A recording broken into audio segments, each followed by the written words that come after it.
Assalamualaikum warahmatullahi wabarakatuh.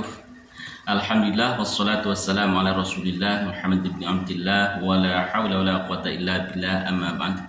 Para sahabat, pembahasan yang lagi viral, yang lagi rame-ramenya ini masalah PBNU versus Jatman Habib Lutfi.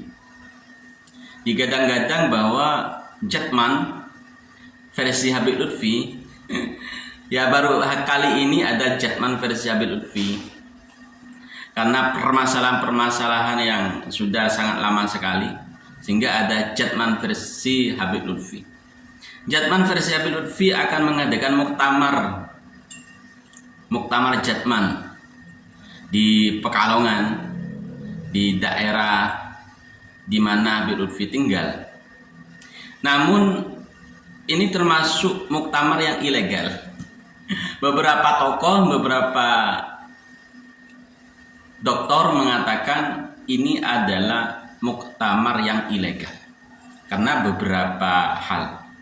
Nanti kita tampilkan sebuah video yang menyatakan bahwa muktamar Jatman versi Habib Lutfi adalah muktamar ilegal dan harus diboikot.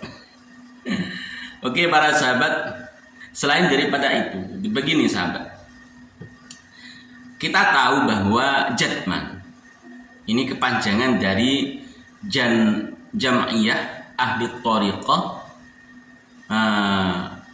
Mu'tabarah dan lain sebagainya, di mana Jatman ini fokus kepada thariqah, kepada ulama-ulama atau kiai-kiai yang masuk kepada thariqah atau pada mursyid-mursyid thariqah. Namun dengan adanya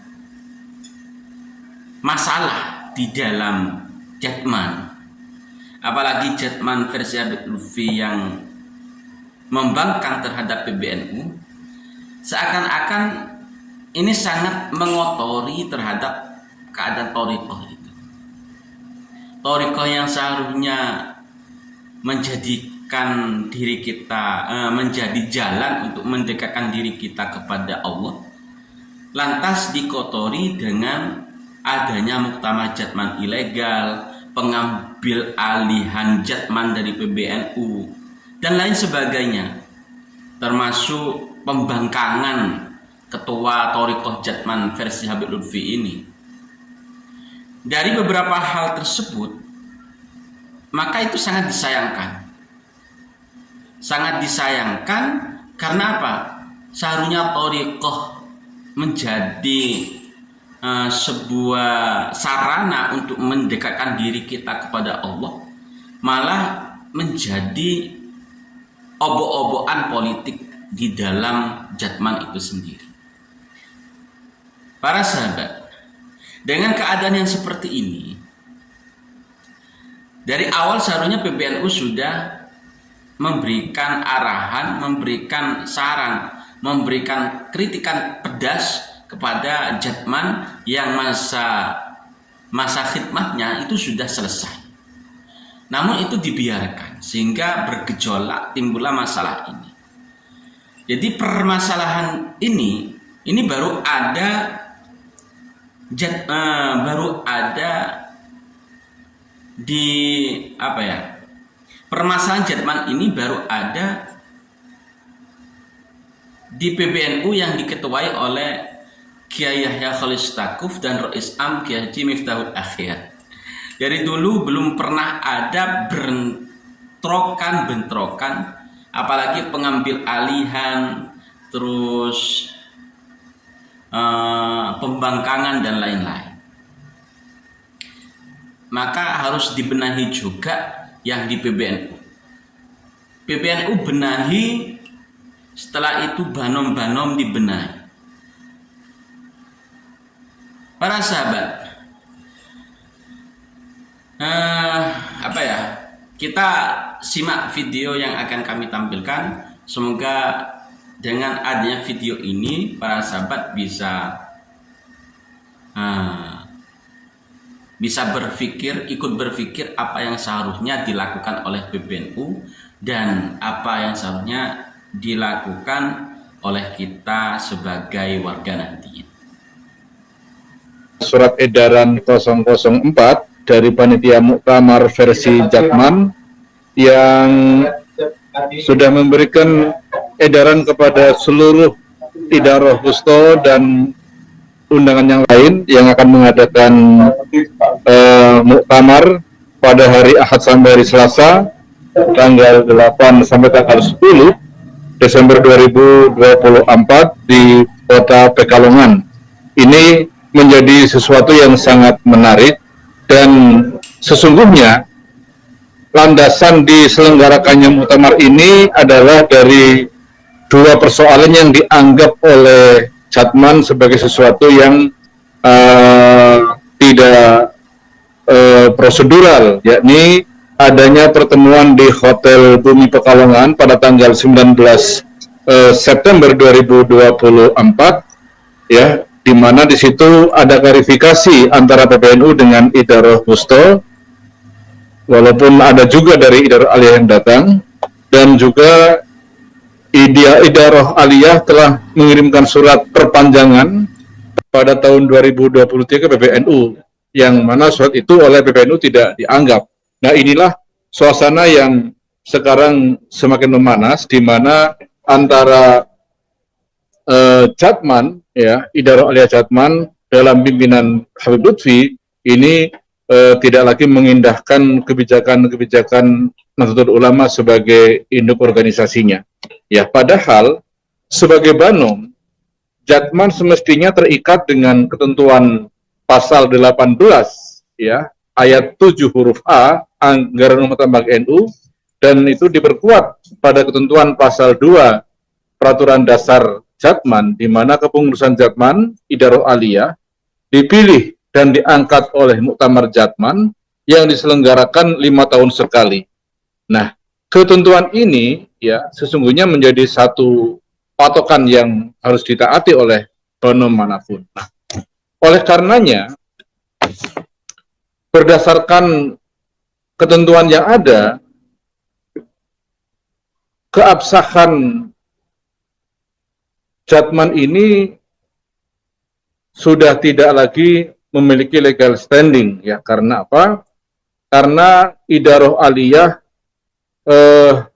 dalam historinya memang kerap kali melakukan berbagai macam pelanggaran organisasi, dan situ ketentuan, ya, pasal 59 angka 1 ARTNU, di mana Idaroh Aliyah sebagai Banom dan semua Banom siapapun dia, ketika dia menyelenggarakan muktamar, maka dia harus minta legitimasi PNU untuk keabsahannya. Namun dalam pengakuan Orisan PBNU, memang Jatman ini merupakan badan otonom yang nyeleneh dan ya aneh-aneh, ya, dia melakukan langkah-langkah dan pergerakan sesuai dengan kemauannya sendiri, tidak pernah tunduk pada ketentuan Nahdlatul Ulama. Nah, ini diperparah, ya, dengan upaya melakukan pembuatan AHU pada tahun 2019. Di sini, dengan keluarnya AHU nomor 000724 yang diterbitkan pada tanggal 17 Juli 2019, ini merupakan langkah yang saya kira fatal, di mana dengan penuh kesadaran bahwa Idaroh Aliyah telah melakukan langkah-langkah pembangkangan terhadap Nahdlatul Ulama. Karena apa? Dengan keluarnya AHU nomor 00724, ini sebagai wujud konkret, ya, dari pembangkangan itu. Karena dengan lahirnya AHU itu, maka berarti Jatman tidak lagi sebagai Banom. Dia sudah keluar sebagai entitas tersendiri, sebagai sebuah perkumpulan yang equal dengan Nahdlatul Ulama. Artinya dari tahun 2019 dia sudah nyata-nyata melakukan pembangkangan dan dia sudah mendeklar diri sebagai perkumpulan. Ini yang saya kira menjadi hal penting dan itu disampaikan dalam rapat Rois Suriah dan Tanfidiyah yang terjadi pada beberapa hari yang lalu. Sehingga banyak hal-hal yang saya kira perlu kita cermati juga. Ya, ini sebagai satu pertimbangan normatif dari NU, di mana banyak fakta-fakta pembangkangan yang dilakukan oleh Jatman, diantaranya adalah dengan keluarnya AHU, dan setiap kepengurusan produk muktamar tidak pernah dilaporkan ke PBNU, apalagi minta pengesahan itu tidak pernah. Dan juga ketika 17 September 2022 PBNU mengirimkan surat hasil buku himpunan ya tentang peraturan organisasi hasil Konbes NU NU 2022, ini hanya satu banom, yakni Jatman, yang tidak merespon dari surat PBNU itu. Itu artinya apa? Memang sudah ada tanda-tanda yang sedemikian terang bahwa memang Jatman sudah siap pasang badan untuk berseberangan dengan induknya, yakni Nahdlatul Ulama. Nah, maka rapat harian Suriah Tanfidiyah sudah dengan tegas dan resmi menyatakan bahwa kepengurusan Idaroh Aliyah Jatman sudah tidak memiliki legal standing untuk melakukan perbuatan hukum apapun. Sehingga surat edaran yang baru saja dikeluarkan kemarin berdasarkan keputusan dan rapat harian Suriah Tanfidiyah, maka surat edaran itu dianggap tidak pernah ada oleh PBNU, ya, karena jelas-jelas bahwa keputusan rapat harian Suriah Tanfidiyah ini berangkat dari fenomena yang berkepanjangan di internal Idaroh Aliyah Jatman. Nah, sehingga dengan mempertimbangkan berbagai dasar apapun ya di mata PBNU bahwa muktamar versi Habib Lutfi yang akan diadakan Pekalongan itu tidak memiliki legal standing. Contoh, kalau toh dia harus merujuk pada hasil muktamar ke-12 di Pekalongan, maka otomatis ya karena muktamar ke-12 itu dilaksanakan pada tanggal 14 sampai 18 Januari 2018, maka di tahun 2023 sudah berakhir masa kepengurusan Jatman. Atau kalau merujuk pada ketentuan AHU 00724, AHU itu keluar pada bulan tanggal 17 Juli 2019, maka otomatis pada bulan Juli 2024 AHU-nya pun telah kedaluarsa. Artinya apa? Bahwa pelaksanaan muktamar Jatman versi Habib Lutfi yang akan diadakan di Pekalongan tidak memiliki legal standing apapun, sehingga secara konstitusional itu ilegal. Para sahabat, terima kasih dan semoga sahabat paham dengan apa yang disampaikan dalam video ini. Terima kasih, matur nuwun, sekelangkung, wallahu muwaffiq ila aqwamit thoriq. Wassalamualaikum warahmatullahi wabarakatuh. Sampai berjumpa lagi di video yang selanjutnya.